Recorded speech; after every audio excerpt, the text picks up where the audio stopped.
आ जाओ। कल अपने कुछ इंट्रोडक्शन लिया था कि अपना कोर्स कैसे मूव करेगा। अभी आज से अपने को प्रोफेशनली कोर्स की तरफ बढ़ जाना है।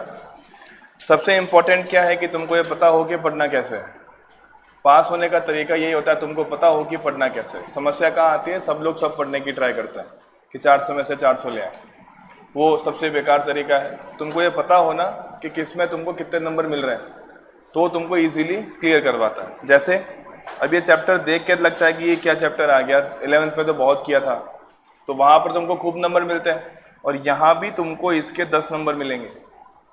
10 नंबर के लिए ये चैप्टर आ रहा है। नाम तुमने सुना होगा, हालांकि मैं यही मान के पढ़ाऊँगा तुम्हें कुछ नहीं आता है।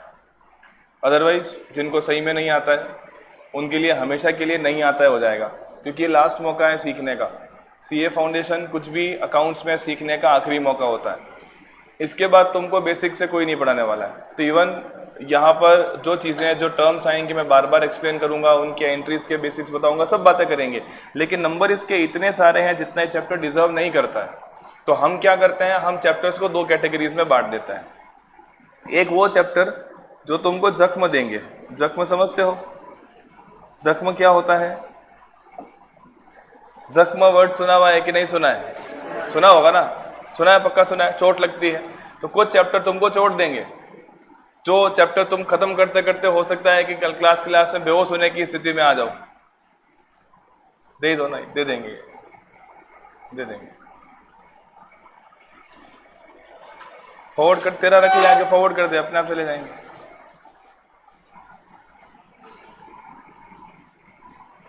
तो कुछ चैप्टर तुमको चोट देंगे, तुमको बड़ा बुरा लगेगा कि अरे भाई ये चैप्टर मेरे से होएगा भी कि नहीं होएगा। तो हम क्या करेंगे, हमने कैटेगरी बनाई। पहला हमने क्या बोल दिया, जो तुमको चोट देने वाले हैं। देन कुछ चैप्टर होंगे जो हमें क्या देंगे, मरहम, जो तुम्हारे लिए दवाई का काम करेंगे। तो हम वैसे ही पढ़ने वाले हैं। हम एक चैप्टर करेंगे जिससे तुमको बहुत सारी चोट लगेगी, और दूसरा कौन सा करेंगे जो तुम्हारे दवाई का काम करेगा। तो वैसे कॉम्बो करके हम लोग पढ़ने वाले हैं। सो वैसे ये चैप्टर तो मेरे हिसाब से, अब कुछ लोग इसमें बड़े फंसे रहते हैं, बट मैं तो इसको बेसिकली एकदम फ्री का चैप्टर मानता हूँ कि इस चैप्टर में ऐसा कुछ खास है नहीं, पर क्योंकि नंबर बहुत सारे हैं तो हम लोगों ने ढंग से इसको करना होता है। बरोबर है। आगे चलेंगे तो एक बढ़िया चैप्टर उठाएंगे, रेक्टिफिकेशन। अभी वो भी बहुत टेक्निकलिटीज लेके आता है, बेसिक्स बहुत स्ट्रांग चाहिए उसके अंदर, तो वो एक ढंग का चैप्टर बनता है। वो ढंग का चैप्टर का फिर अपन एक और चैप्टर उठाएंगे जो बहुत ही ईजी चैप्टर होगा। तो ऐसा ऐसा कॉम्बो करके चलेंगे ताकि तुमको ढंग का चैप्टर रिवाइज करने का टाइम मिले। रिवाइज करना बहुत मैंडेटरी है, अदरवाइज फंसते चले जाएंगे। आज अपन शुरू कर रहे हैं बीआरएस। वैसे नाम इसके बारे में खूब लोगों ने सुना होगा, मुझे कुछ याद दिलाओगे बीआरएस में था क्या? कैश बुक और पासबुक कुछ हुआ करते थे। तो पहले तो कैश बुक पासबुक की बात कर लें। बताओ भाई, what is cash book, what is passbook? Let's see, basics अपने एक बार देख लेते हैं, कुछ याद है कि है भी कि नहीं है। What was cash book, what was passbook?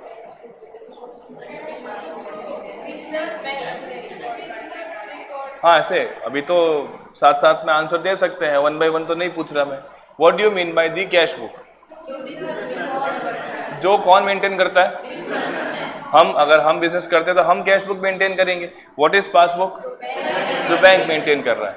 So whenever we talk about the word passbook, दिमाग में क्लिक क्या होना चाहिए? बैंक। क्लिक क्या होना चाहिए? बैंक। मैंने बोला सर पासबुक का बैलेंस, मतलब कौन मेंटेन कर रहा है? बैंक। अगर मैं क्वेश्चन पूछ रहा हूँ, जवाब देना मैंडेटरी है, वापस पूछ रहा हूँ। अगर मैंने पूछा पासबुक का बैलेंस तो कौन मेंटेन कर रहा है? बैंक। अगर मैंने पूछा कैश बुक का बैलेंस तो कौन मेंटेन कर रहा है? हम लोग, यानी कि बिजनेसमैन। बरोबर, इतना याद रहेगा। अच्छा, अब मुझे बताओ, मान लो कि मैंने प्रतीक को पेमेंट किया। पेमेंट करने की अकाउंटिंग एंट्री क्या होगी? पेमेंट करने की अकाउंटिंग एंट्री। तो अकाउंटिंग एंट्री कुछ रूल्स हुआ करते थे, याद करके मुझे बताओ। टाइप ऑफ अकाउंट्स कितने होते थे? कौन से? पहला कौन सा? पर्सनल। दूसरा रियल। तीसरा, ये हम लोगों ने नाम सुन के रखे हैं। बताइए, what is personal accounts? Personal accounts कौन से होते हैं? पर्सनल अकाउंट्स का मतलब वो सारे खाते जो किसी न किसी पर्सन से रिलेट करते हैं। किसी न किसी पर्सन से। अब पर्सन का मतलब, तो पर्सन कितने टाइप के हो सकते हैं? 3 टाइप के। पहला पर्सन, पहला कौन सा? यानी कि हम सब लोग, हम कैसे पर्सन हैं? नेचुरल। दूसरा पर्सन कौन सा? दूसरा person artificial. What is artificial person?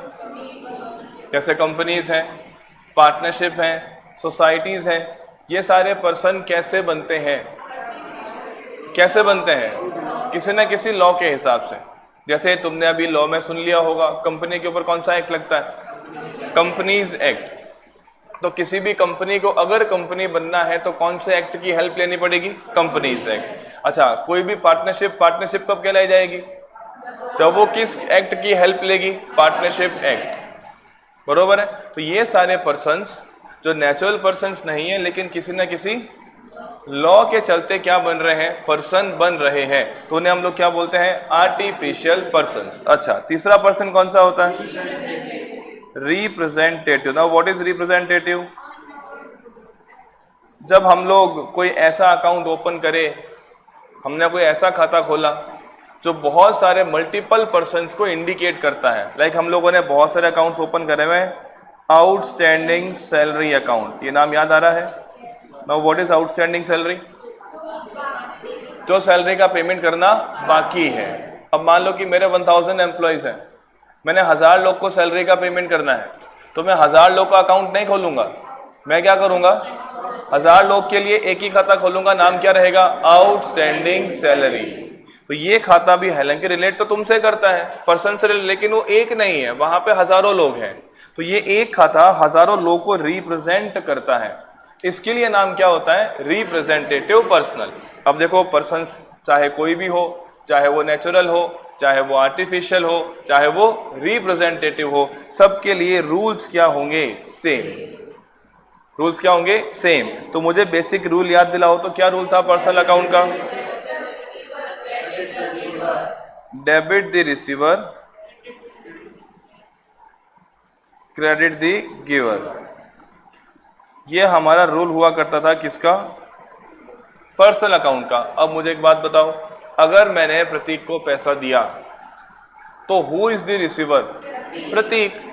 तो इस रूल के हिसाब से प्रतीक क्या हो जाएगा? डेबिट। तो हम जो भी एंट्री करेंगे वहां डेबिट किसको करना है? प्रतीक को। I think it will be the last time जब मैं तुमको एंट्रीज करना सिखा रहा हूं।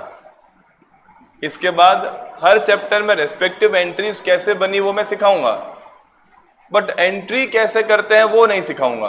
दोनों बातों में फर्क है। अभी मैं तुमको सिखा रहा हूं कि डेबिट कौन हो रहा है, क्रेडिट कौन हो रहा है, किस रूल के तहत हो रहा है। कल को हम लोग कोई नया चैप्टर शुरू करेंगे, लेट्स से हमने शुरू करा एनपीओ। अब एनपीओ में हजारों एंट्रीज होंगी, तो वो एंट्री का लॉजिक क्या है, कोई इंसान डेबिट क्यों हुआ, क्रेडिट, ये मैं दिखाऊंगा एक बार, but it will not be like मैं तुमको उसमें जनरल के रूल सिखा रहा हूँ। नहीं, उतना फिर टाइम हम लोग वहाँ पे इन्वेस्ट नहीं कर सकते। हम बिल्कुल प्रोफेशनली चलेंगे, क्योंकि मुझे अगले 3-3.5 महीने में कोर्स पूरा करना है। और ये कोर्स के अंदर 11th के चैप्टर्स भी है, 12th के भी है, और कुछ अपने आगे बीकॉम के चैप्टर्स भी हैं। तो मेरे को इतना सारा कंटेंट 3 महीने में पूरा करना है। तो उसके लिए I need that professional system of teaching, otherwise हम लोग फंसते चले जाएंगे। और उसका तुमको मैंने एक बात बता भी दी है कि किसी को बहुत इश्यू होता है तो मैं एक चैप्टर क्रिएट करूंगा कोर्स के अंदर, वहाँ केवल बेसिक्स होंगे। आराम से पुरानी रिकॉर्डिंग्स है मेरी, अगर तुमको बहुत प्रॉब्लम हो रही है अकाउंट्स में तो वो 20-25 वीडियो देख के आ जाना, कोई तुम्हारी दिक्कतें सारी खत्म हो जाएंगी। मैं इतनी सारी, अब मैं तुमको यहाँ आके कैपिटल का मतलब सिखाऊंगा। ये बताओ कैपिटल का मतलब क्या होता है। तो हम लोग फिर सीए फाउंडेशन में क्यों है, 11वीं में जाके बैठे, और थोड़ा डिफरेंस तुमको फील होना चाहिए। ठीक है, चलिए। सो अपने पास 3 टाइप के पर्सनल अकाउंट्स होते हैं, तीनों का रूल सेम है, debit the receiver, credit the giver. Now what are real accounts? मोटा मोटी ये किन से रिलेट करते हैं? असेट से। अच्छा, अब मुझे बताओ असेट वर्ड का मतलब क्या है? हर वो चीज जो मुझे फ्यूचर में क्या देगी? बेनिफिट। जैसे फर्नीचर और मशीनरी और कैश और बिल्डिंग, 4 ही होती है। इंटेंजिबल्स भी हो सकती है। अभी एक नया वर्ड आ गया, असेट दो तरीके की हो सकती है, कौन सी? टेंजिबल और इनटेंजिबल। देखो मुर्दों की तरह पढ़े रहोगे तो अभी क्लासें खत्म हो जाएंगी, अभी पेपर आ जाएंगे, रिजल्ट तुमको पता है क्या होने वाला है। मुर्दे मैंने आज तक सक्सेस होते हुए नहीं देखे हैं। 8 साल 17 से लेके अभी 9 साल का तो मेरा एक्सपीरियंस हो गया। मुर्दे आज तक मार्कशीट में सक्सेसफुल नहीं ला पाए हैं। जो क्लास में जिंदा रहते हैं उनके रिजल्ट भी जिंदा रहते हैं। ठीक है, थोड़ी सी कोशिश करिए कि हम लोग साथ में जुड़ पाएं। तो असेट दो टाइप की होती है, कौन सी? टेंजिबल और इनटेंजिबल। टेंजिबल का मतलब क्या? जिनको टच कर सकते हैं, देख सकते हैं, लाइक फर्नीचर है, तुम्हारे ये एसी लगा हुआ पड़ा है, ये बिल्डिंग होगी, ये कैमरा है, स्टूडियो है, पैनल है, आईपैड है, सारे क्या है? ये टेंजिबल एसेट्स है। अच्छा, मैं एसेट्स क्यों बोल रहा हूँ? क्योंकि ऑब्वियस है कि ये जो आईपैड है मुझे फ्यूचर में क्या देगा? अभी भी दे रहा है, आगे बेनिफिट देता रहेगा। On the other note, intangible कौन से होंगे? इंटेंजिबल्स कौन से होंगे? जिनको हम लोग देख नहीं सकते या छू नहीं सकते। एग्जाम्पल के लिए गुडविल हो सकता है, पेटेंट हो सकता है, ट्रेडमार्क, हमने नाम सुने हुए। What do you mean by the word trademark? क्या? लीगल प्रोटेक्शन किसके लिए? नेम, बेसिकली नाम का अपने पास उसमें जैसे मान लो कि मैंने एक नाम का ट्रेडमार्क ले लिया, बोले Saraswati study centre, I can take, मैं ले सकता हूँ। स्कूल नहीं ले सकता, स्कूल नहीं ले सकता। मैं क्या नाम यूज कर सकता हूँ? सरस्वती स्टडी सेंटर, नया नाम है, आई कैन टेक ट्रेडमार्क। अब तुम उस नाम से बिजनेस नहीं शुरू कर सकते, अगर किया तो what I can do?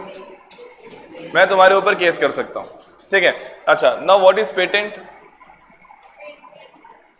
What is the difference in trademark and patent? नाम तो बड़े यूज होते हैं कि पेटेंट इतना, ये उतना। इसको सिंपल एग्जांपल से समझते हैं। किसी भी चीज को बनाने का स्पेशल फॉर्मूला, कोई भी चीज को बनाने का स्पेशल फॉर्मूला, जो मैंने फॉर्मूला बनाया, अब मैंने गवर्नमेंट को बताया कि साहब ये फॉर्मूला मेरा है, इससे मैन्युफैक्चर केवल मैं करूंगा। लाइक अभी कोविड की जो वैक्सीन आई थी, Bharat biotech I think company का नाम था, जिसने क्या किया था, वो वैक्सीन का पेटेंट ले लिया कि ये इससे मैं केवल मैं बनाऊंगा, अगर और किसी ने मैन्युफैक्चर करा तो मैं उससे पैसे चार्ज करूंगा, तो वो पेटेंट होता है। दोनों में फर्क समझ में आ रहा है? अच्छा, व्हाट इज कॉपीराइट?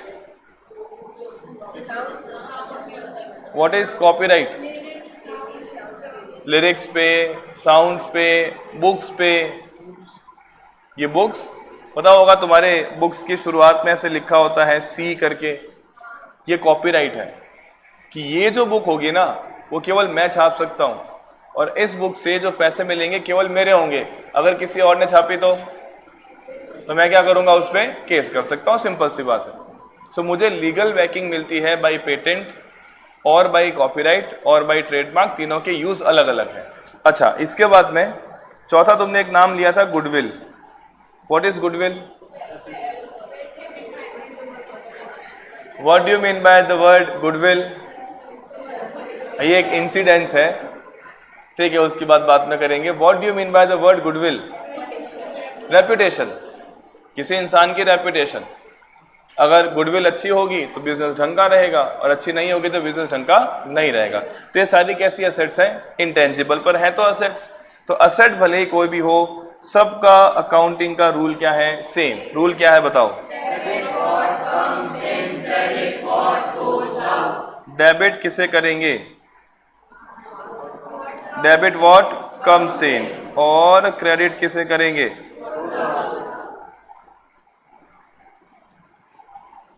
ऐसा कुछ याद आ रहा होगा? तो अच्छा, अभी तुमने मुझे बोला कि साहब कैश भी एसेट है, तो जब मैंने प्रतीक को पैसा दिया, तो कैश आया कि गया? गया तो क्या करना चाहिए? क्रेडिट, बिकॉज रूल क्या बोलता है?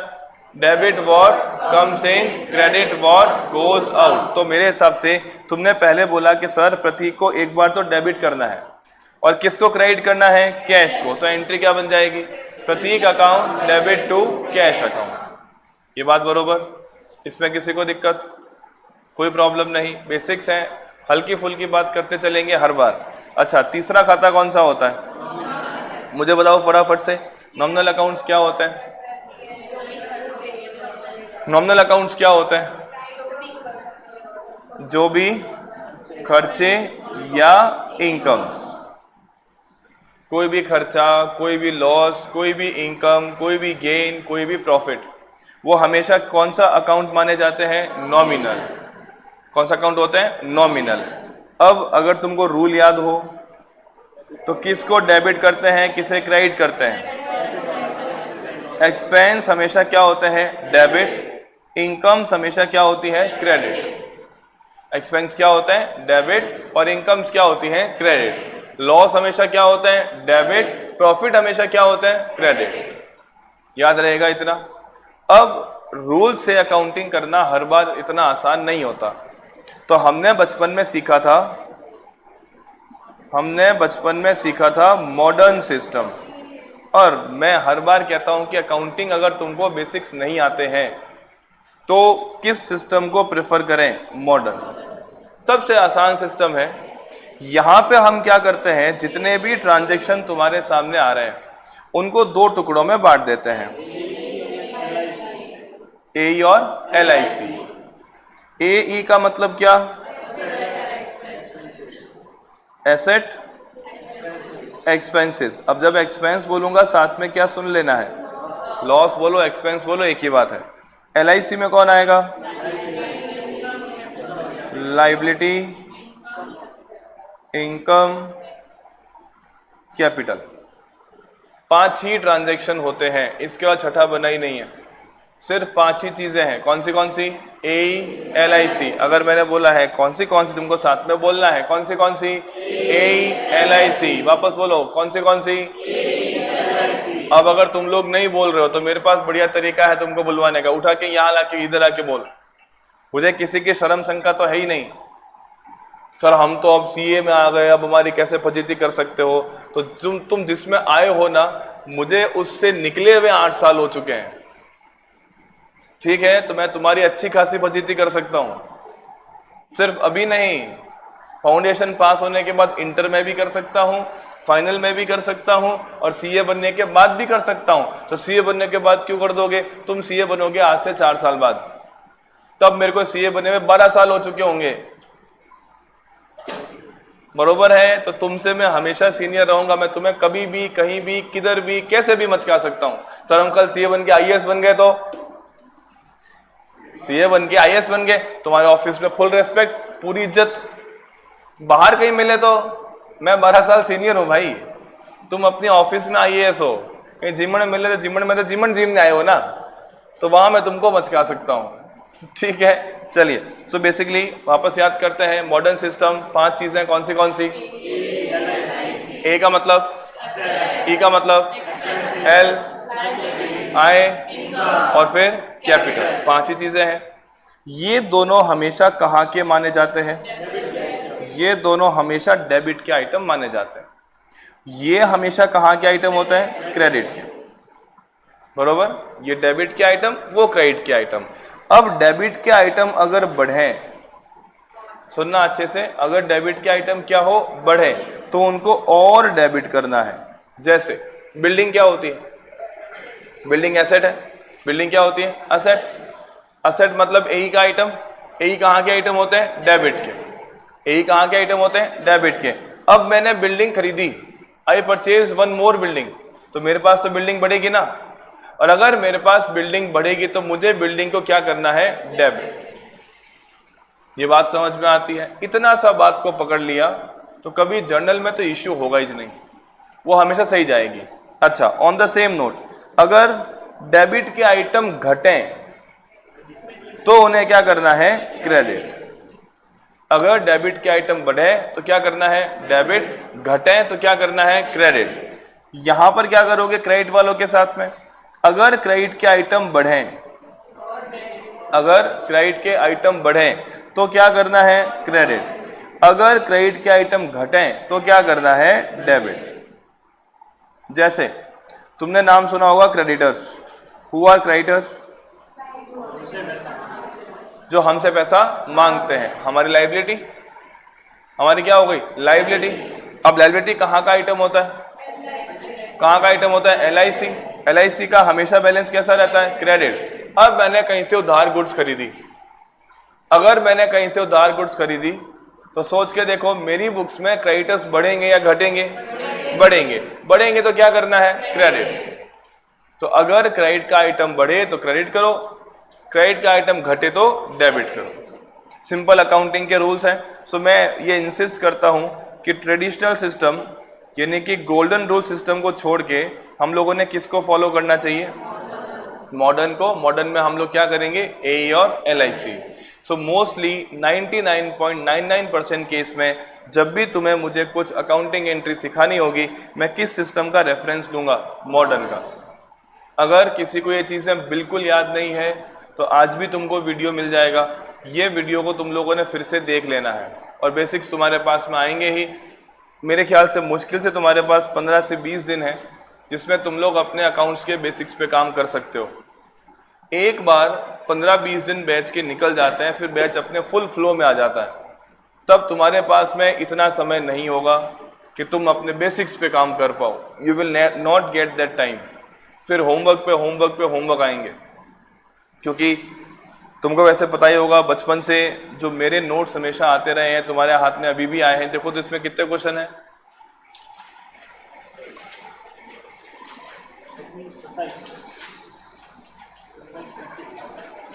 28।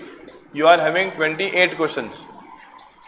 अब जब तुम अपना स्टडी मैट जाके घर खोलोगे ना, स्टडी मैट देखा हुआ है? कभी इंस्टीट्यूट की साइट को चेक करा है? साइट के ऊपर तुमको सारे स्टडी मैट मिल जाते हैं। इंस्टीट्यूट की स्टडी मैट में अगर हुआ तो 10-12 क्वेश्चंस होंगे। सो ऑलमोस्ट हर चैप्टर में तुम्हारे number of questions will be more than 2 times और 3 टाइम्स। कुछ चैप्टर्स से अपने क्वेश्चंस जो है वो मोर देन 10 टाइम्स हैं। जैसे इंस्टीट्यूट ने दे रखे हैं 8 क्वेश्चन, अपने हैं 80। भर के क्वेश्चन पे क्वेश्चन। क्यों? उसके नंबर 15 है। 15 नंबर है, इंस्टीट्यूट ने तो क्या करा, 6 क्वेश्चन देके छोड़ दिया, ताकि अब इंस्टीट्यूट का तो उतना ही मटेरियल है, 6 क्वेश्चन देके तुमको छोड़ दिया। तुम 6 क्वेश्चन करके राजी और हो गए कि मैंने तो सब कर लिया, एग्जाम में कोई नया क्वेश्चन आ जा रहा है। वो नया क्वेश्चन कहाँ से? ऐसे बोले 2017 का एग्जाम क्वेश्चन है, 2022 का एग्जाम क्वेश्चन है, तो वो कौन करेगा? वो तुमको ही करना है। तो हम लोगों ने नोट्स में क्या करा देखो तो, बहुत सारे क्वेश्चन है। कितने एग्जाम क्वेश्चन है? 19। जब पहली बार CA फाउंडेशन आया था वहां से सारे क्वेश्चंस मैंने पिक करके रखे हैं। देखो क्वेश्चन नंबर 16 के बाद में क्या हो रहा है, चेक करो तो। चेक करोगे सारे के सारे एग्जाम क्वेश्चंस हैं। तो तुमने इधर उधर कुछ नहीं करना है, ना तुम लोगों ने स्टडी मैट को खोलने की जरूरत पड़ेगी, ना तुम लोगों ने एग्जाम क्वेश्चन कहीं पे खोलना। अगर ये नोट्स कर लिए ना, ये अगर तुमने 2-3-4 बार घुमा लिए एग्जाम की, तो मैं गारंटी ले रहा हूँ you will not get anything new. बताना पड़ता है, वरना बच्चे क्या ना सब कुछ पढ़ना शुरू कर देते हैं। देखो सारे के सारे एग्जाम क्वेश्चन हैं, तो मैंने तुमको करके दी है, ठीक है। अब जैसे 12th में होता था ना, एग्जाम क्वेश्चन हमेशा होमवर्क होते थे, तो यहाँ भी रिपीटेशन होगा। You will get multiple questions as homework from exam questions, ताकि जब तुम एग्जाम क्वेश्चन खुद से करते हो तो कॉन्फिडेंस बिल्ड होता है कि एग्जाम के क्वेश्चन तो हम आराम से कर रहे हैं। इवन टेढ़े मेढ़े क्वेश्चन वो मेरे खुद के ही होंगे जो मैंने बनाए हैं, जहाँ तुम्हारे तोते उड़ जाएंगे कि क्वेश्चन कहना क्या चाह रहा है, वो मैंने बनाया है। वो तुमको दिख जाएगा कि ये सर ना तो स्टडी मैट में है, ना एग्जाम में है, नोट्स में है केवल। तो वैसे वाले क्वेश्चंस तुमको ऐसे एग्जाम के टाइम पे करने की जरूरत होती नहीं है, यही करने हैं, ठीक है। चलिए, सो अभी वापस कमिंग ऑन टू टॉपिक, फटाफट। मॉडर्न सिस्टम में 2 चीजें कौन सी हैं? ए और LIC। ए का मतलब एसेट, ई का मतलब एक्सपेंस। एक्सपेंस बोलेंगे साथ में कौन आ जाएगा? लॉसेस। अच्छा, LIC में कौन आएगा? Liability, income, capital. ए कहाँ के आइटम है? डेबिट के। LIC कहाँ के? अच्छा, डेबिट के आइटम बढ़े तो डेबिट करो, घटे तो क्रेडिट करो। LIC के आइटम बढ़े तो क्रेडिट करो, घटे तो डेबिट करो, ठीक है। अब मुझे एक बात बताओ, एक सिंपल सा क्वेश्चन है मेरा। मान लो कि मैंने कार्तिक को पेमेंट किया, I paid 2000 rupees to Kartik, बराबर। और इस बार मैंने पेमेंट किया चेक से। कर सकते हैं कि नहीं कर सकते हैं? कर सकते हैं। पेमेंट के मोड होते हैं, तुम किसी को कैश नोट गिन के दे सकते हो, तुम किसी को चेक से पे कर सकते हो। आजकल तो फोन पे चल रहा है, फ़ोन पे तो बहुत फ्रॉड भी हो रहे हैं। वो तो किसी के साथ नहीं हुआ कि किसी ने खाते में पैसे ट्रांसफ़र किए थे, वो कोई फ्रॉडलेंट पर्सन था और तुम्हारा खाता बंद हो गया, ऐसा कुछ हुआ है? अभी रिसेंटली क्या है ना कि ऑनलाइन ट्रांसफ़र्स के बहुत फ्रॉड चल रहे हैं। जैसे ये लोग जो अननेसेसरी रिटर्न, कुछ माल मंगवाया, यूज़ कर लिया, लेकिन ऐसे ही रिक्वेस्ट डाल रहे हैं कि हमारे पास आए नहीं, खाली पैकेट आ गया। फ्रॉड है। बेचारी कंपनी तब क्या है, हमको लगता है अच्छा सही में बेचारा कस्टमर सही कह रहा होगा। अब जूते का डिब्बा आया था, जूते थे उसके अंदर, वो तो खुद ने पहन लिए, डिब्बे में डाल दिए 2 बाटे, फोटो खींच लिया और डाल दी कंप्लेन कि साहब मेरे पास तो आए ही नहीं जूते, अब मैं क्या करूं। तो ऐसा इस तरीके से लोग कर रहे हैं। तो वो उसके रिफंड दे देते हैं कि चलो ठीक है आप सही कह रहे होंगे। फिर बाद में मालूम पड़ता है कि नहीं भैया वहाँ पे चेक हुआ था, जूते तो थे, तो तुम्हारे खिलाफ कंप्लेन हो जाती है कि भाई तुमने फ्रॉडलेंट तरीके से कंपनी से पैसे ले लिए। या और भी एक्टिविटीज़ हैं, जैसे तुम लोग फ्रॉड तरीके से पैसे अपने खाते में लेते हो, तुम्हारे पास फ़ोन आता है ना कि ये OTP बताओ, आपको इतना लोन दे रहे हैं, तुमने बताया OTP, लोन दिया नहीं, पैसा निकाल और लिया। होता है ऐसा कई बार, मेरे बहुत अच्छे दोस्त के साथ में हुआ है। बेचारे खाते में 1,01,000 रुपये थे, 1 लाख पूरे निकल गए, 1,000 बच गए। मैंने बोला भाई 1000 भी क्यों छोड़े, पूरे ले लेता, ये भीख क्यों छोड़ी। तो उसके मन में आया होगा कि मिनिमम बैलेंस तो रख दे, जिसने पैसे उठाए उसने मिनिमम बैलेंस छोड़ दिया, तो लाख रुपए निकल गए। अब होता क्या है, वो लाख रुपए निकल के जिस खाते में गए वो फ्रॉडलेंट अकाउंट हो गया, और अगर वो रिपोर्ट हो जाए तो फिर RBI के गाइडलाइंस के तहत बैंक ने क्या करना पड़ता है, उस खाते को और उस खाते से जिस खाते में पैसे गए हैं वहाँ फ्रीज लगाना पड़ता है। अब गड़बड़ कहाँ होती है, मान लो कि वो जो फ्रॉड किया है वो कार्तिक ने किया है, कार्तिक ने लाख रुपए कहीं से मचका लिया, उसके खाते में आ गए। अब उस लाख रुपए में से कार्तिक ने 5,000 रुपये जयश्री को ट्रांसफर कर दिए, 5,000 गिरिराज को ट्रांसफर कर दिए। तो RBI क्या बोलता है, RBI बोलता है प्रतीक का खाता जाएगा, साथ में किसका जाएगा, जयश्री का, और किसका जाएगा, गिरिराज का। क्यों, क्योंकि ये कनेक्टेड है। बट RBI के रूल्स के हिसाब से जयश्री का पूरा अकाउंट ब्लॉक नहीं हो सकता है। अगर RBI के हिसाब से अगर देखेंगे तो 2 लाख रुपए के जयश्री खाते में हो तो पूरे 2 लाख ब्लॉक नहीं होंगे, केवल कितने ब्लॉक होंगे, 5,000, जो कहाँ से आए हैं, कार्तिक से। तो भी रिसेंटली ये बहुत सारे लोग के साथ में हो रहा है। जयश्री के बैंक को पता ही नहीं है कि RBI बोल रहा है कि 5,000 ही ब्लॉक करो। जयश्री का बैंक क्या कर देता है, वो 2 लाख पूरे ब्लॉक कर देते हैं। तुम्हारे साथ में भी होगा, जिन जिन लोगों की दुकानों के ऊपर वो स्कैनर लगे हुए हैं उनके साथ में 100% होगा। तुम्हारे दुकान पे 500 कस्टमर आते हैं रोज के, अब एक कस्टमर कोई फ्रॉड वाला आ गया, तुम्हें कैसे मालूम पड़ेगा। वो तो स्कैन किया, 100 रुपए ट्रांसफर किए, वो ले गया कोई चॉकलेट वॉकलेट, तुम्हारे ट्रांसफर कर दिए, तुम्हारे खाते में 100 रुपए आ गए, वहां से RBI की स्क्रूटनी आ गई, मालूम पड़ा वो फ्रॉड था, तुम्हारा खाता बंद हो गया। अब तुम्हारा करंट अकाउंट, तुम्हारे बिजनेस के सारे ट्रांजेक्शन उससे होते हैं, अब तुम तो फंस गए भाई, तुम्हारा खाता बंद होते तुम तो किसी काम के ही नहीं रहे, ना पैसा आ रहा है ना जा रहा है।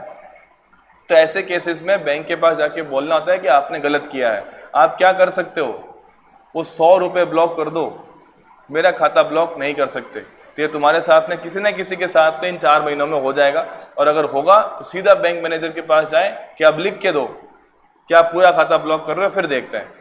वो कोई सूरत में नहीं लिखेगा, और अगर लिख दे कि we will block the whole account, सीधा RBI कंप्लेन मारो कि आपका भी बाप बैठा है हमारे यहाँ पे, है कोई मैनेजर तो RBI का बाप बना बैठा है कि तुम्हारी बात नहीं मानेंगे, हमारे हिसाब से करेंगे, उसकी जॉब चली जाएगी। इतना स्ट्रिक्ट रूल्स हैं RBI के।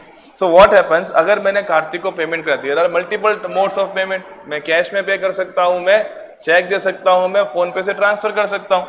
मान लो मैंने पेमेंट कैसे किया, चेक से। अगर मैं चेक से पेमेंट करूंगा तो पैसा कहाँ से कटेगा, बैंक से कटेगा। पैसा कहाँ से कटेगा, बैंक से। अच्छा, अब मेरा एक क्वेश्चन है, सर ये बैंक जो अकाउंट है, ये बैंक अकाउंट किस में फॉल करेगा, AE में कि LIC में, AE में कि LIC में, कैसे मालूम पड़ेगा। बैंक में हमारा बैलेंस पड़ा है, मेरा पैसा है, उसको हम असेट मान सकते हैं, मेरा पैसा मुझसे क्या मान सकते हैं, असेट। तो वो मेरा क्या हो जाएगा, AE हमेशा कहाँ के आइटम होते हैं, डेबिट के। और जो आइटम डेबिट के होते हैं अगर वो बढ़ जाए तो उसे और डेबिट करते हैं, घट जाए तो उसे क्रेडिट करते हैं। अगर मैंने कार्तिक को पेमेंट किया तो मेरा बैंक बैलेंस बढ़ेगा कि घटेगा? घटेगा। घटेगा तो मुझे अपने बैंक अकाउंट को क्या करना है? मुझे अपने बैंक अकाउंट को क्या करना है? क्रेडिट। अच्छा, पैसा मिल किसको रहा है? पैसा किसको मिल रहा है? कार्तिक को। तो एंट्री क्या बनेगी? अच्छा, कार्तिक डेबिट क्यों हुआ? रिसीवर है, उसको हम डेबिट करते हैं, तो मेरी एंट्री क्या बनेगी? Kartik account debit to bank account कितने रुपए, ये एंट्री बनेगी। अब एक सिंपल सा क्वेश्चन, ये एंट्री की ये एंट्री की पोस्टिंग, ये एंट्री की पोस्टिंग कौन से लेजर अकाउंट्स में जाएगी? पहला तो कार्तिक, और दूसरा कैश बोलूं कि बैंक बोलूं? फिलहाल बैंक बोल देते हैं, फिलहाल बैंक बोल देते हैं। कार्तिक में हम लोग क्या लिखेंगे? कार्तिक में क्या लिखेंगे भाई? ये तो 11वीं की बातें हैं। कार्तिक में क्या लिखेंगे? To bank. कार्तिक में लिखेंगे टू बैंक, कितने रुपए? 2000। बैंक में क्या लिखेंगे? बाय कार्तिक, कितने रुपए? 2000। ठीक है। अब एक सिंपल सा तुमसे लॉजिकल क्वेश्चन पूछते हैं कि ये जो कार्तिक का अकाउंट और बैंक का अकाउंट ओपन किया है वो कहाँ हो रहा है? हमारे घर पे हो रहा है कि बैंक में हो रहा है? भावनाएं समझ में आ रही है कहाँ फंसेंगे हम लोग? ये बैंक का खाता मैं मेंटेन कर रहा हूं कि बैंक मेंटेन कर रहा है?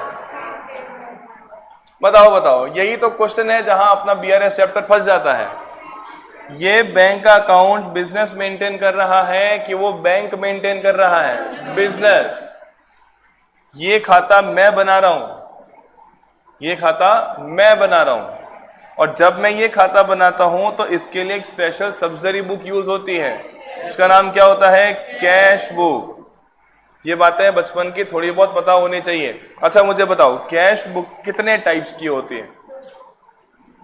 कैश बुक कितने टाइप की होती है? नाम सुने होंगे बचपन में। पहली तो single column. What is single column? इसमें केवल कैश कॉलम होता है।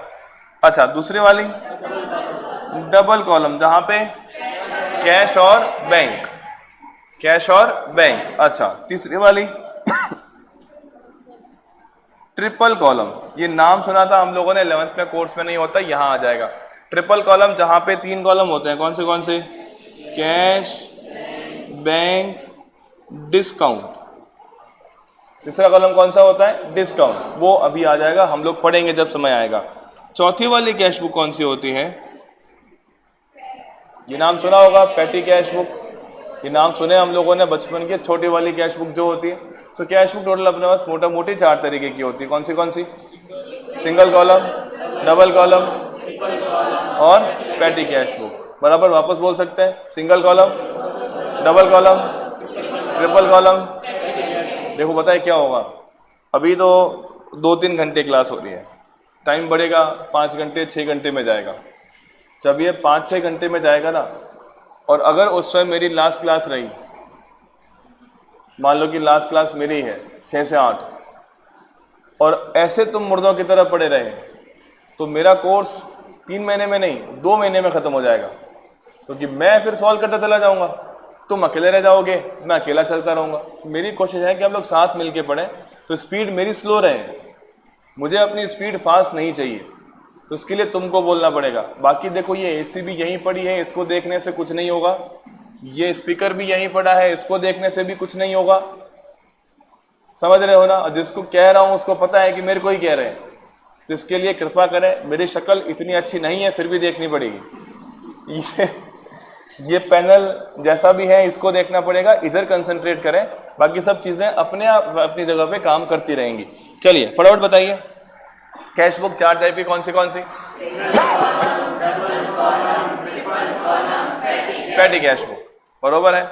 चलिए अब देखो हम करने क्या जा रहे हैं। अगर तुम लोगों ने single column cash book maintain करी तो इस चैप्टर के हिसाब से हमारे किसी काम की नहीं है, क्योंकि वहां पे केवल एक कॉलम बन रहा है। कौन सा? Cash column. अगर हम लोगों ने कौन सी कैश बुक मेंटेन करी, डबल। अब यहाँ पे कैश कॉलम भी होता है और बैंक कॉलम भी होता है। ये बैंक कॉलम हम मेंटेन कर रहे हैं कि बैंक मेंटेन कर रहा है? हम। ये बार बार पूछ रहा हूं, क्वेश्चंस में आके फंस गए। किसी ने ये बोल दिया ना कि सर मैंने कैश का पेमेंट किया, मैंने ये एंट्री करी, समझ में नहीं आ रहा बैंक में क्या होगा। बैंक अपने आप कर लेगा, तुम किसका ध्यान रखो? खुद का ध्यान रखो। तो हम अपनी बात कर रहे हैं, तो ये खाता कौन मेंटेन कर रहा है? हम मेंटेन कर रहे हैं। कौन नहीं कर रहा है? बैंक मेंटेन नहीं कर रहा है। चलिए, ट्रिपल में कौन कौन आ जाएंगे? कैश, बैंक और डिस्काउंट। और चौथी कौन सी होती है? Petty cash book. उसकी बाद में बात करेंगे। अब देखो, अभी अपने चैप्टर का कोर बनाते हैं।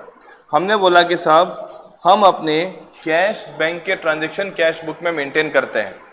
अब जो कैश बुक के बैंक के ट्रांजैक्शंस हैं, उन ट्रांजैक्शंस को बैंक भी मेंटेन करता होगा, ऑब्वियस है।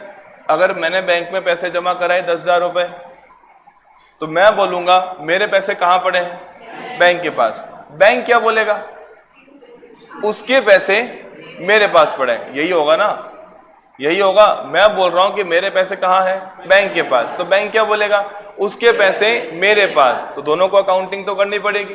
तो बैंक अपनी अकाउंटिंग किस में करता है? पासबुक में। वो किस में अकाउंटिंग करता है? पासबुक में। तो मेरे सभी ट्रांजैक्शंस मैंने रिकॉर्ड किए किस में? वापस क्वेश्चन सुनना, मेरे ट्रांजैक्शंस मैंने रिकॉर्ड किए किस में? कैश बुक में। मेरे ट्रांजैक्शंस बैंक ने रिकॉर्ड किए किस में? पासबुक में। और डोंट यू थिंक कि मेरा अगर कैश बुक का बैलेंस 10,000 रुपए आ रहा है, तो पासबुक का बैलेंस भी कितना आना चाहिए? अलग अलग हो सकता है क्या? हो सकता है कि नहीं हो सकता? नहीं हो सकता। अगर अलग अलग हो गया तो तूफान हो जाएगा। तूफान पता है क्या होगा? अब वैसे तो 11th में हम लोग बहुत बेसिक तरीके से पढ़ते हैं, बट अब क्योंकि हम लोग सीए फील्ड में आ गए, तो अपने को इसका रियल यूज पता होना चाहिए कि ये होता क्या है। अभी recently I got a call from एक कोई गवर्नमेंट डिपार्टमेंट था, जहाँ से मुझे कॉल आया। मुझे बोले कि सर हमको जो है ना हमारी कैश बुक की सर्टिफिकेशन करवाना है, ऑडिट करवानी है, कैश बुक चेक करवानी है, किसी कैश बुक सही है। अब कैश बुक सही होने का मतलब है कि हमने जो पेमेंट किए सही किए, जो पैसे हमारे पास में है वो सही आए, और बैंक से हमारा बैलेंस मैच हो रहा है। तो तुम सोच के बताओ, अगर मुझे वो कैश बुक की ऑडिट करनी हो, कल को तुम सीए बनोगे, तुम्हारे पास में तो काम आएगा ना। तो मैंने उससे सबसे पहले क्या मांगना है? मैं उसको बोलूँगा भाई ये कैश बुक तो तुम दोगे ही अपनी, साथ में क्या लेके आओ? पासबुक। जो यहां तुम लिख रहे हो ना कि मैंने बैंक में पैसा जमा करवाया, वो वहां क्या दिखना चाहिए कि हाँ पैसा आया, तब जाके तो मैं साइन करूंगा। मतलब यहां तुमने गवर्नमेंट की जो कैश बुक बनी हुई है डिपार्टमेंट की, वहां तुमने लिख दिया कि हमने 1 लाख बैंक में जमा करवा दिए, मतलब वो डिपार्टमेंट से पैसे निकल गए और कहाँ चले गए? बैंक में। पासबुक में एंट्री है ही नहीं। इसका मतलब क्या है? तुम अपने घर लेके चले गए, तुमने किस खाते में जमा कराए हैं? हम ये पूछेंगे ना कि फर्क कैसे आ रहा है। तो जब भी हम लोग किसी कैश बुक को चेक करते हैं, हम किसी भी कैश बुक को चेक करते हैं, तो हमारी पहली ड्यूटी बनती है कि उसके सारे बैलेंसेस, सारे ट्रांजैक्शन किससे मैच होने चाहिए? सब किससे मैच होने चाहिए? पासबुक से। ये बात दिमाग में घुस रही है, तभी हम लोग साइन करेंगे, अदरवाइज क्यों साइन करेंगे? अच्छा, दूसरा, तुमको पता है हर साल के एंड में बुक्स की टैक्स ऑडिट की जाती है। नाम सुना है कभी? नहीं सुना है तो अभी सुन लो। बिजनेसमैन को अपनी बुक्स की क्या करवानी पड़ती है? Tax audit. Now what is the meaning of word tax audit? मैं टैक्स ऑडिट क्यों बोल रहा हूं? क्योंकि ये ऑडिट किस एक्ट के तहत की जाती है? इनकम टैक्स एक्ट के तहत। वैसे ही जीएसटी ऑडिट भी हो सकती है, वैसे ही कंपनीज ऑडिट भी हो सकती है। हर एक्ट अपने हिसाब से क्या करवा सकता है? ऑडिट करवा सकता है। ऑडिट वर्ड का मतलब क्या होता है? चेक करना। मतलब क्या होता है? चेक करना। और अगर एक सीए किसी बुक्स को चेक करके उस पर साइन कर देता है, तो गवर्नमेंट डिपार्टमेंट्स क्या मानते हैं? कि ये बिल्कुल सही है। इतनी इंपॉर्टेंस है तुम्हारे साइन की, अभी नहीं 4 साल बाद। अभी तुम्हारा साइन किधर भी काम नहीं आने वाला है, बट हाँ सर हम फॉर्म भरते हैं, साइन लगता है, तो वहां तुमको पैसा देना पड़ता है। हमारे केस में उल्टा है, हम जहाँ साइन करते हैं हम पैसे लेते हैं, क्योंकि वहाँ पे सील साइन की इंपॉर्टेंस है कि अगर तुम कहीं सील साइन करोगे, बोले हाँ इसने सब चेक कर लिया होगा, तो तुम क्या करवाते हो भाई, तुम करवाते हो टैक्स ऑडिट।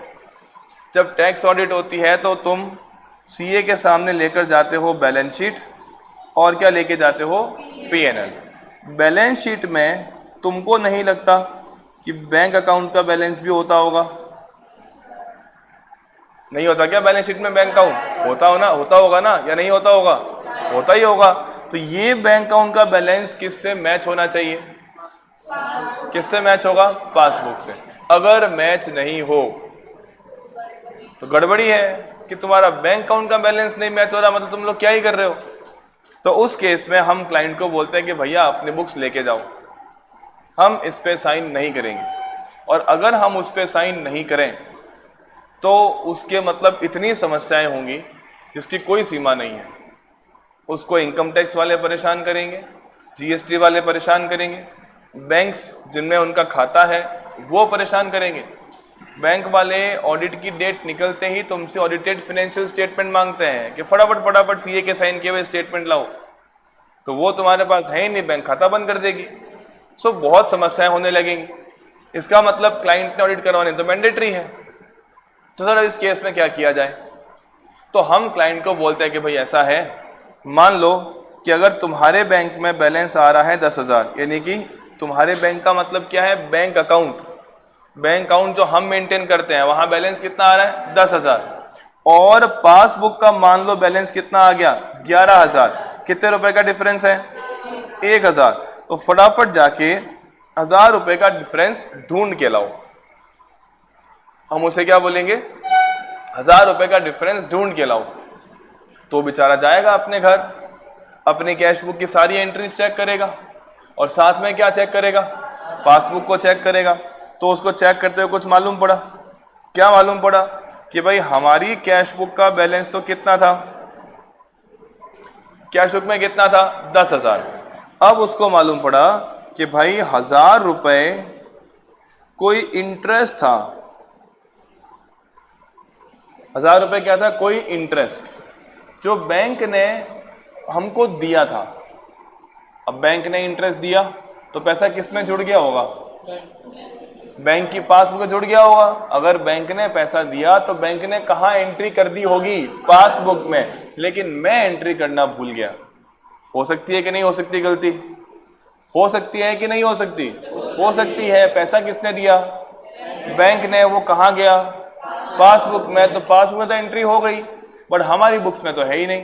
तो उसके चलते हमारे यहाँ पे कितना बैलेंस है, 10,000, और पासबुक का कितना बैलेंस है, 11,000। अब मुझे बताओ, इस चीज को हम लोगों ने फ्रॉड घोषित करना चाहिए कि मिस्टेक घोषित करना चाहिए? Do you understand the difference between fraud and mistake? Fraud जानबूझ के होता है, और मिस्टेक गलती से, हमें पता नहीं था, भूल गए। तो क्या इनको गोली से मार दें, उड़ा दे गोली से, 1,000 भी रिकॉर्ड नहीं किए, लिखा, ये कर सकते हैं क्या? नहीं, इनको मौका देंगे। इनको मौका क्या देंगे, भैया एक काम करो, 1,000 रुपए का तुम्हारा फर्क आ रहा है, तुम एक काम करो, लिख के दे दो। तुम लिख के दो, 1,000 का फर्क क्यों आ रहा है? तो वो क्या करते हैं, प्रॉपर स्टेटमेंट में हमको लिख के देते हैं कि साहब हमारा कैश बुक का बैलेंस कितना था, 10,000, उसमें कितने रुपए जोड़ दिए जाएं, 1,000। किस चीज के, इंटरेस्ट के। जो पैसे हमें मिल चुके हैं लेकिन हम गलती से एंट्री करना भूल गए, तो हमारा बैलेंस किसके बराबर हो जाएगा, पासबुक के। अगर वो हमें लिख के दे दें तो जिस स्टेटमेंट में वो लिख के देंगे उसे हम लोग क्या नाम देंगे, खत्म हो गया चैप्टर।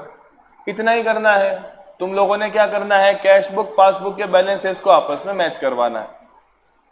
तुमने क्या करना है, कैश बुक और पासबुक के बैलेंसेस को आपस में मैच करवाना है। अब सुनना अच्छे से, अगर मैं तुमको ये बोलूं कि कैश बुक का बैलेंस 10,000 रुपए है और 1,000 रुपए का इंटरेस्ट हम लोग भूल गए, तो पासबुक के बैलेंस तक पहुंचने के लिए तुमने क्या करा?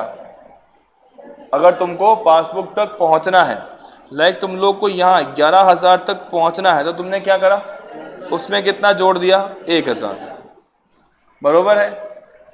अच्छा, मैं तुमको उल्टा पूछूं कि सर पासबुक का बैलेंस है 11,000 और तुमको कैश बुक के बैलेंस तक पहुंचना, तुम क्या करोगे? माइनस कर दोगे। कि इसमें कोई दिक्कत है किसी को? बहुत बड़ा कोई रॉकेट साइंस है? तुमको कभी कैश बुक से पासबुक पे आना पड़ सकता है और कभी पासबुक से कैश बुक पे आना पड़ सकता है। याद रहेगा इतना। अब प्लस माइनस तो कैसे होगा बाद में देखेंगे, बट करना यही है। कभी किसके बैलेंस को बोले कैश बुक को पासबुक से मैच करना है, कभी किसको पासबुक से कैश बुक को मैच करना है। ये मैचिंग करते करते कितने नंबर आ जाएंगे? 10 नंबर। और आज तक किसी भी बच्चे के इस चैप्टर में नंबर नहीं कटे हैं, कभी नंबर नहीं कटते हैं। हम जिस ट्रिक से क्वेश्चंस करेंगे नंबर कटने का चांस ही नहीं है। सिर्फ एक चीज आनी चाहिए, इंग्लिश। अंग्रेजी की आवश्यकता है क्योंकि इंस्टीट्यूट इंग्लिश में खेलेगी। वो इंग्लिश में बड़ी बड़ी से पैरा बना देंगे, पूरा 4 लाइन 5 लाइन का। क्या अब इससे बताओ क्या प्लस माइनस करना है? तो वो इंग्लिश पे खेल रहे हैं, अकाउंट्स पे थोड़ी खेल रहे हैं। ठीक है भाई, यहां तक कोई प्रॉब्लम नहीं। अच्छा, अब मुझे एक बात बताओ, सर 7 बज गए, आदत डाल लो। अब कल से 4 से 8 होना है और 4 से 8 तो 4 से 8 होता ही नहीं है, वो 8:15 8:30। जब तक मेरा टॉपिक ना खत्म हो तब तक चलता रहेगा क्योंकि मुझे कोर्स पूरा करना है। चलो आओ फटाफट आदत डाल दो भाई, चिंता ना करें और ये धीरे धीरे अपने आप सेटल हो जाएगी। अगर मैंने तुमको आज 6:45 पे छोड़ दिया ना तो कल भी तुम क्या एक्सपेक्ट करोगे? तो 6:45 होते आज भी छोड़ दे ठीक रहेगा। फिर मैंने नहीं छोड़ा तो नेक्स्ट 7:45 पे छोड़ दे तो ठीक रहेगा। तो नहीं, मैं 7:15 छोड़ूंगा। तो कल तुम्हारे दिमाग में क्या रहे कि 8:15 तो होनी है। ठीक है, इधर देखें। अभी हमने बोला कि साहब बैलेंसेस मेंटेन होते हैं। मैं बैलेंस किस में मेंटेन करता हूँ? हाँ, जवाब देना पड़ेगा, मुर्दों की तरह मत पड़े रहो। अब धीरे धीरे मेरा पेशेंस लेवल वो हो जाएगा। 7 दिन डेमो में तो कुछ नहीं कहेंगे, कुछ फर्क नहीं पड़ता है मेरे को। डेमो कुछ नहीं है, बोलना है तो बोलना है। मैं अपनी पूरी ताकत से पढ़ाऊंगा, तुमको अपनी ताकत से पढ़ना है। तो फटाफट बताओ मुझे, अगर बैलेंसेस की बात करें तो हम बैलेंस कहाँ मेंटेन करते हैं? कैश बुक में। और बैंक कहाँ मेंटेन करता है? बैंक मेंटेन करता है पासबुक में।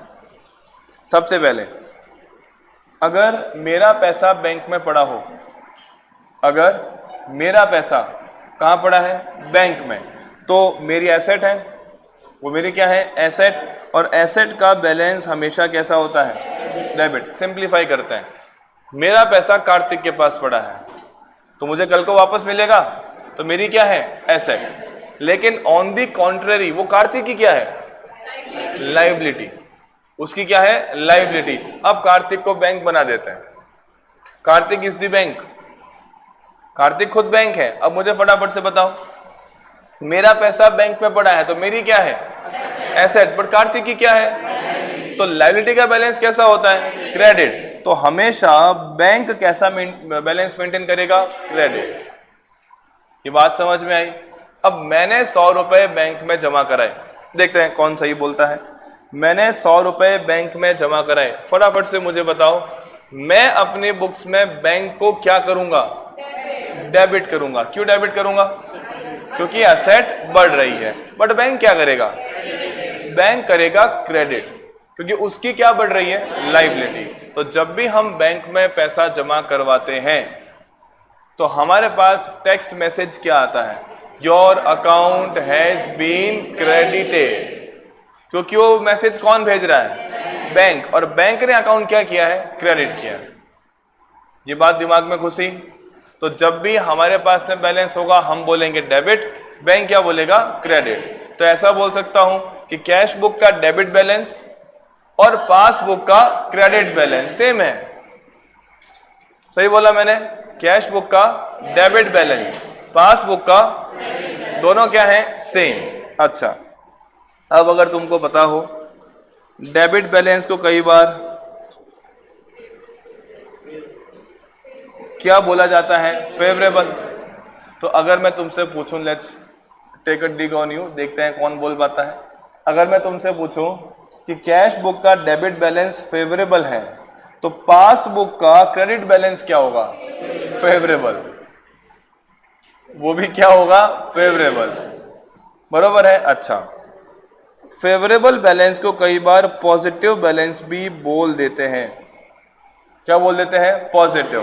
तो कैश बुक का डेबिट बैलेंस अगर पॉजिटिव बैलेंस है तो पासबुक का क्रेडिट बैलेंस भी क्या होगा? पॉजिटिव बैलेंस होगा। ये बात समझ में आई मैंने क्या बोला? सो वेदर आई से कैश बुक का डेबिट बैलेंस, और आई से पासबुक का क्रेडिट बैलेंस, और आई से फेवरेबल बैलेंस, और आई से पॉजिटिव बैलेंस, सब सेम है। इंस्टीट्यूट इसमें मजे लेती है, वो लिखती है फेवरेबल बैलेंस फ्रॉम पासबुक। अब बच्चे तो बच्चे हैं, अब वो भावनाओं में बह जाते हैं, फेवरेबल बैलेंस ऑफ पासबुक मतलब कुछ तो गड़बड़ है। अरे कुछ गड़बड़ नहीं है, वो नॉर्मल पासबुक का क्रेडिट बैलेंस है। ठीक है। अच्छा, उल्टा करके देखते हैं। कई बार बैंक हमको ओवरड्राफ्ट की फैसिलिटी देती है। ओवरड्राफ्ट का मतलब क्या? जितना बैलेंस है हम उससे ज्यादा विड्रॉ कर सकते हैं। फॉर एग्जांपल मेरे पास 20,000 रुपए थे, मैंने विड्रॉ 30,000 कर लिए, तो कितने ओवरड्राफ्ट हो गए? 10,000। अब मेरा पैसा बैंक के पास में है कि बैंक का पैसा मेरे पास में है? बैंक का पैसा मेरे पास में है, मतलब मेरी क्या बन गई? लायबिलिटी, और बैंक की असेट। अगर मेरी लायबिलिटी तो कैसा बैलेंस? क्रेडिट, और वहां कैसा? सही बोला मैंने? मतलब कैश बुक का क्रेडिट बैलेंस और पासबुक का डेबिट बैलेंस सेम है। ओके है? कैश बुक का क्रेडिट बैलेंस और पासबुक का डेबिट बैलेंस दोनों क्या है? सेम। अच्छा, मैं इसको एक और नाम दे सकता हूं, अनफेवरेबल, या मैं इसको क्या बोल सकता हूं? नेगेटिव। तो मैं क्या बोलूंगा भैया?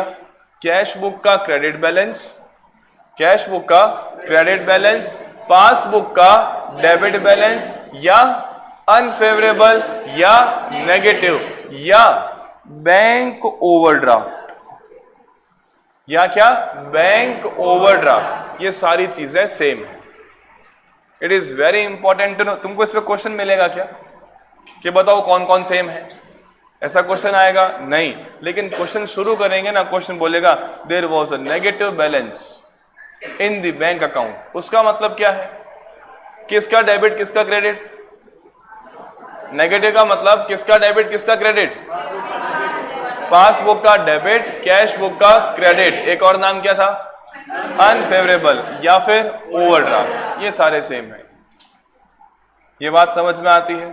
कोई दिक्कत नहीं। अगर इसमें समस्या है तो पूरे चैप्टर में समस्या होगी। तो अगर अभी तक कोई डाउट है तो बोले भैया, कोई दिक्कत नहीं। तो आज यहीं रुकते हैं, लिखने वाला काम आज नहीं करेंगे, कल आते ही लिखना शुरू करेंगे और कल से ही क्वेश्चन शुरू हो जाएंगे। मान के चलो 10 क्वेश्चन मिनिमम से मिनिमम कल। ठीक है, चलिए यही रुकते हैं, फिर मिलेंगे कल।